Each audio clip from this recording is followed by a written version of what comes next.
Welcome to Terra's Baddies Club. I am your host, Terra Newell. This is the third time that I'm recording this introduction, not gonna lie, because I have been in a little bit of a funk. I haven't been myself this week, just going through post breakups where you really realize, I really love this person and now I'm not with them anymore and just kind of grieving them still. But it's gonna be all right. I'm a little sad at the moment, but there's the highs and the lows with breakups, and everything will be okay. So I'm going to pull myself together and I'm going to tell you a few things that are happening that are exciting. I am going to True Crime and Paranormal Festival in Colorado in July. I really hope to see everyone there. I have such amazing friends that are going. I have Lainey, who has put together the festival. I have Justin from Generation Y, Shay. I have Jessica, Justice for Jessica, and then so many others. Oh, Nancy, who was on the last episode of Terra's Baddies Club. So I'm really excited to be going there. And then if you guys haven't heard or just haven't listened to the last episode, I have a Sedona retreat coming up in September. So feel free to check that out. Send me an email. But let's get into today's episode. I have a really dear friend. Her name is Rasha. She has the Root of Evil podcast, and we're also going to talk about where else she is known from. But I'm so excited to get into it. I feel like we're kindred spirits in a sense. So let's get into this episode with Rasha.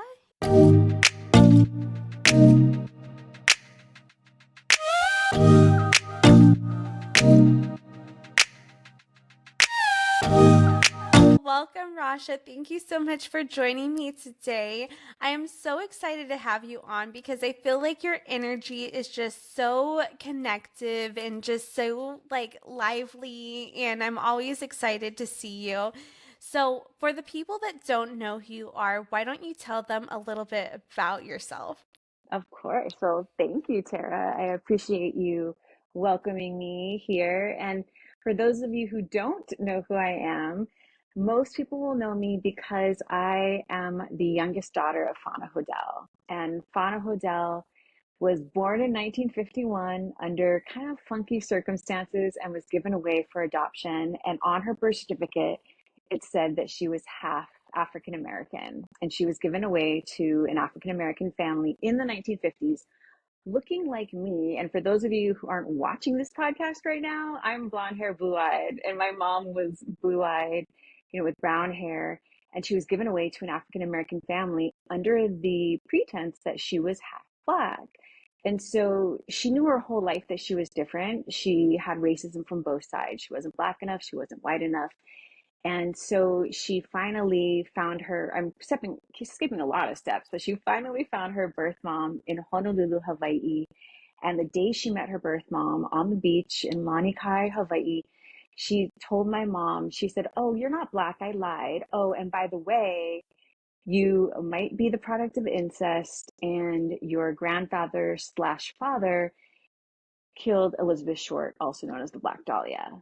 So my mom's life, I have to talk to you about my mom because that is why most people know me. Because my mom, before she died in 2017, she died from breast cancer.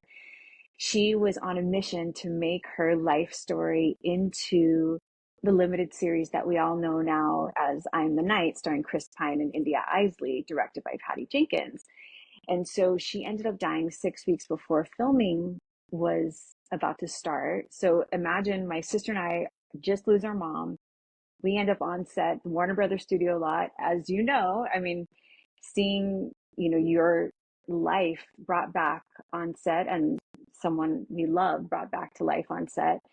And they asked us on set, "Hey, girls," they asked my sister and I, Yvette and I, "Do you want to do a podcast, like a companion podcast to the show?" And we're like, "Sure, but what's a podcast?"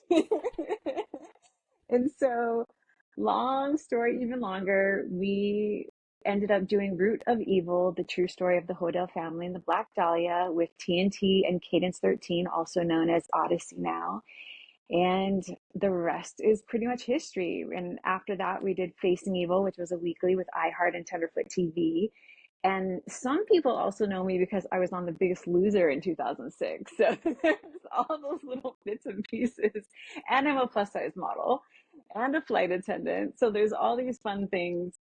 And I'm also a huge LGBTQ activist, and I'm a proud lesbian, and I do everything I can for equality. And so that's just a few reasons why you might know who I am.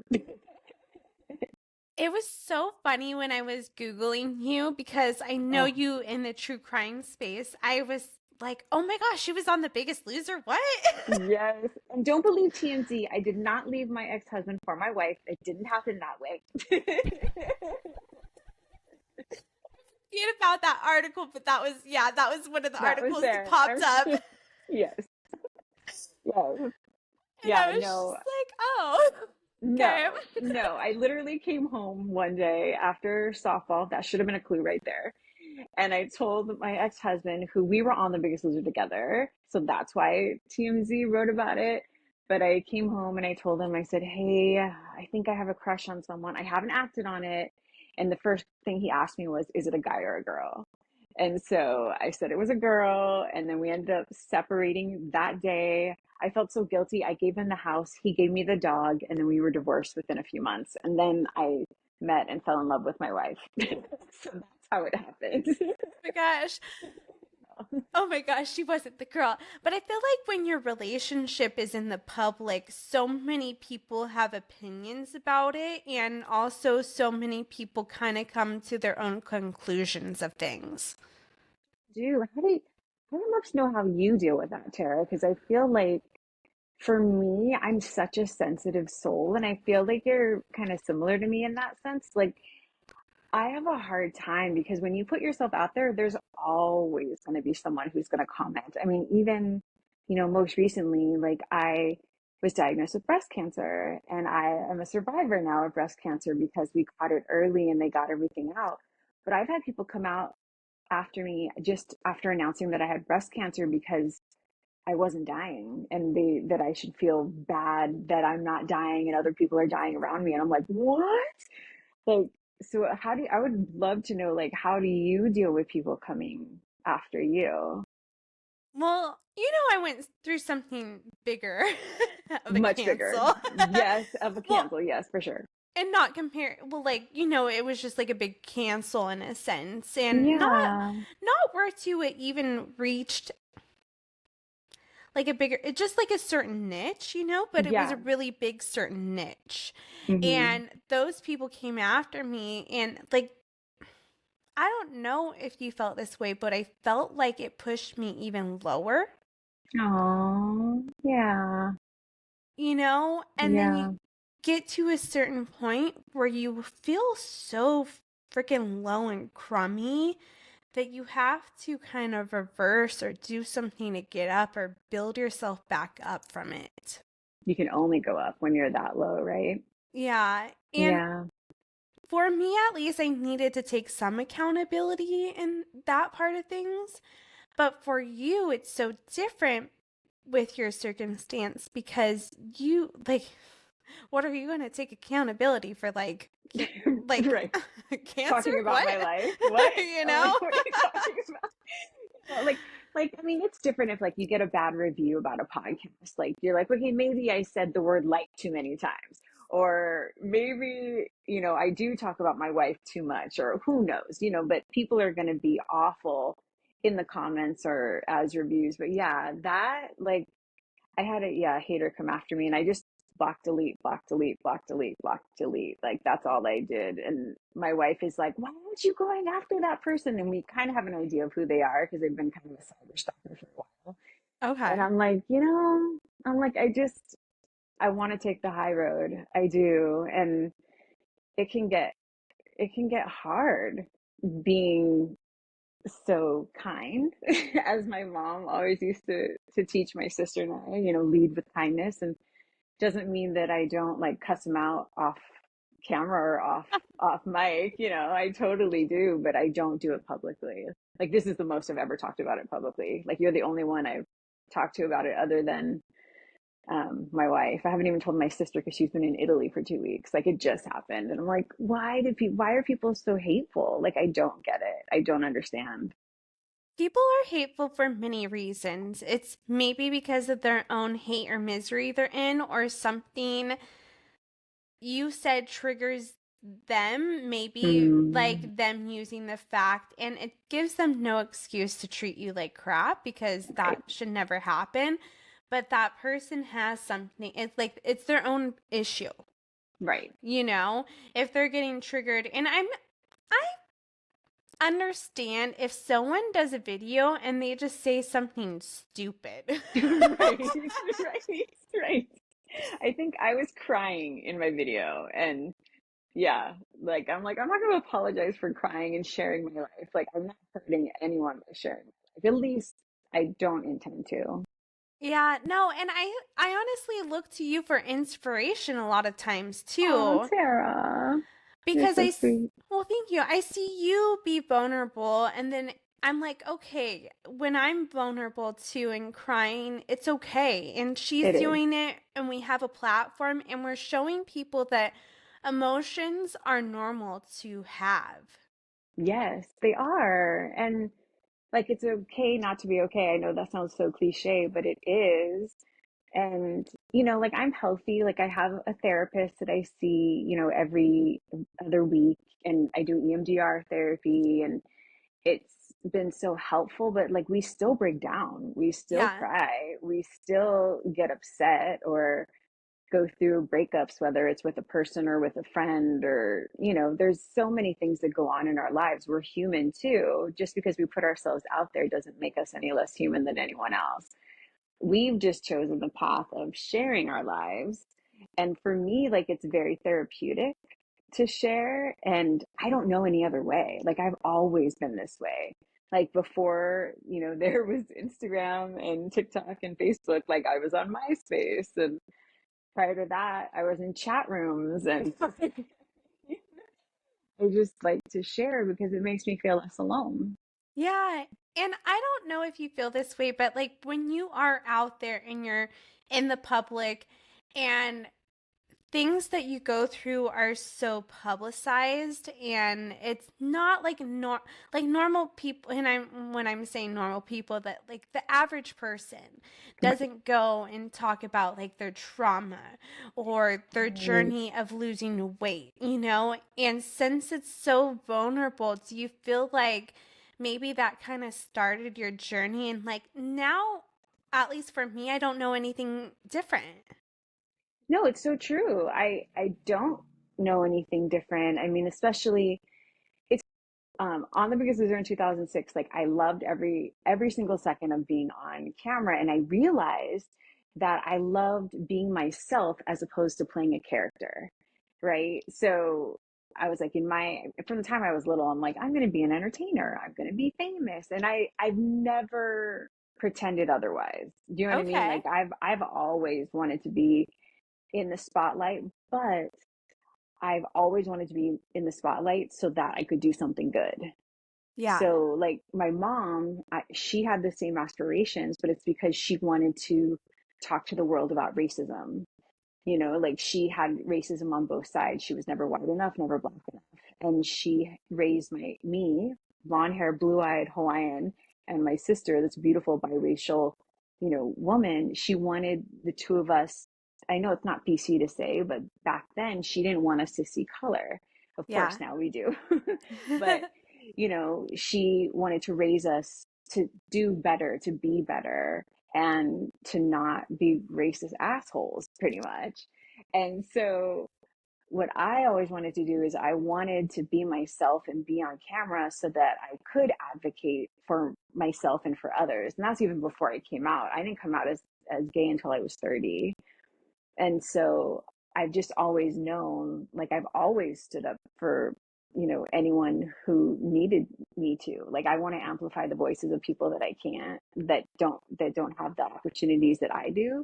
So that's why when we can talk to a microphone or talk in front of a camera, like I'll take that opportunity because I want to make a positive difference in the world, as cheesy as that sounds.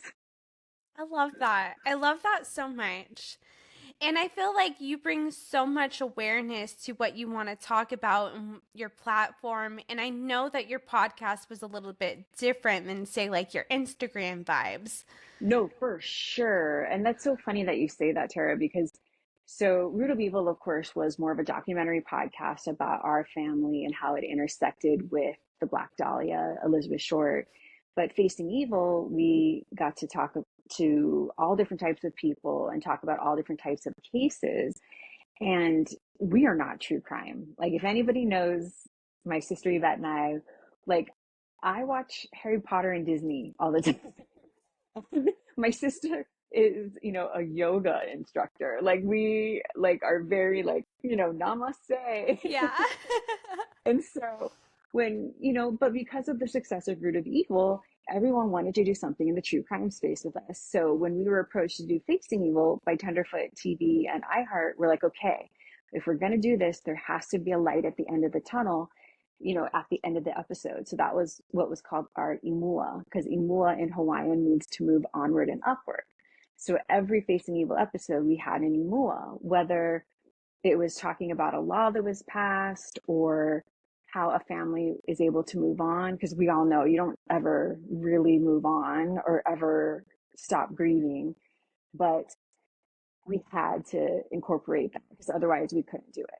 There's no way that we could be a part of that space. And so that's why, to be honest, Yvette and I are moving out of the true crime space and more into the society and culture, because we can't talk about true crime all the time. We want to be more the vibe of our Instagrams and, bringing more happiness out into the world and still talking about things that are important and that matter to people and still sharing stories. Because after it's all said and done, we're really storytellers.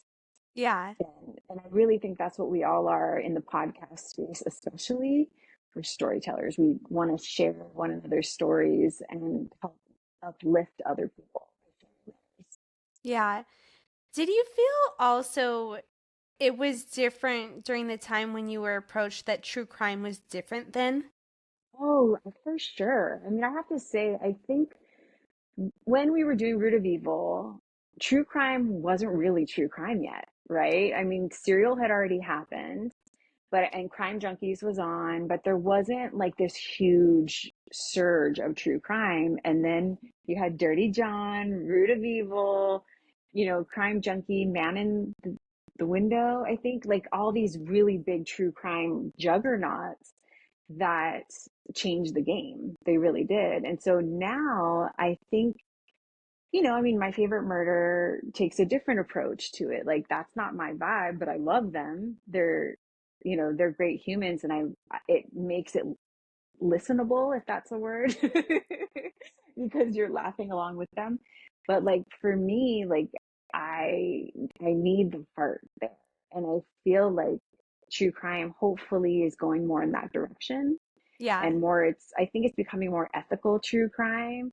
I mean, look at, Tiffany Reese, and I mean, we have so many mutual friends that are in the ethical true crime space, like Sarah Turney, like all these amazing humans that are changing the game. And I'm so proud of all of them, even though I'm leaving it behind. I know it's in good hands with all of you. Yes, well, thank you. Yeah, no, like Sarah Turney is great with Voices for Justice and Media Yes. Pressure, and with Julie Murray, like just amazing. I have chills just talking about them right now, you know? I know. And then also, who else? Something Was Wrong, Tiffany Yes. Reese. Yes. That that was actually a podcast I used as an example for Survivor Squad, because I was like, Oh, that is a true ethical true crime podcast. exactly. Exactly. And you have to be ethical, because I know, so many people have been wronged and have been taken advantage of, and especially victims and their families. They've already been hurt enough. You don't want to hurt them even more. That's why, like, I remember feeling bad because in the beginning we were kind of workshopping Facing Evil, and we were handpicking all of our cases, but I didn't handpick the Lacey Peterson case with Seth Oh, Peterson, but it was one of those big ones that Yeah. the network wanted us to do. And I remember like talking badly about Scott Peterson, and I'm like, in my head, I'm like feeling bad that I'm talking bad about Scott Peterson because he has a family. He has, you know what I mean? Even though everybody under the sun has talked bad about him, he probably couldn't care less if I was saying anything about him. But I felt bad. Like or felt bad about like, just, I didn't feel ethical about it. It felt kind of slimy. We ended up redoing it that Okay. episode. Like in which I'm really happy because I got to kind of reword things and I looked at it differently. And not that we need to praise Scott Peterson, but he does. We don't. We We don't. We don't. don't. We don't. We don't. Let's make it clear we don't. But in that same breath, I hate talking badly about anyone really. So Yeah. the ethical true crime space needs to be broader and bigger. Yeah. Well, I could say this for a fact. Since he is quote unquote the California Innocence Project is not working with him, by the way. Well, That's they're not the not. same. No, that's not the same. Oh, No, it's the like it's a LA.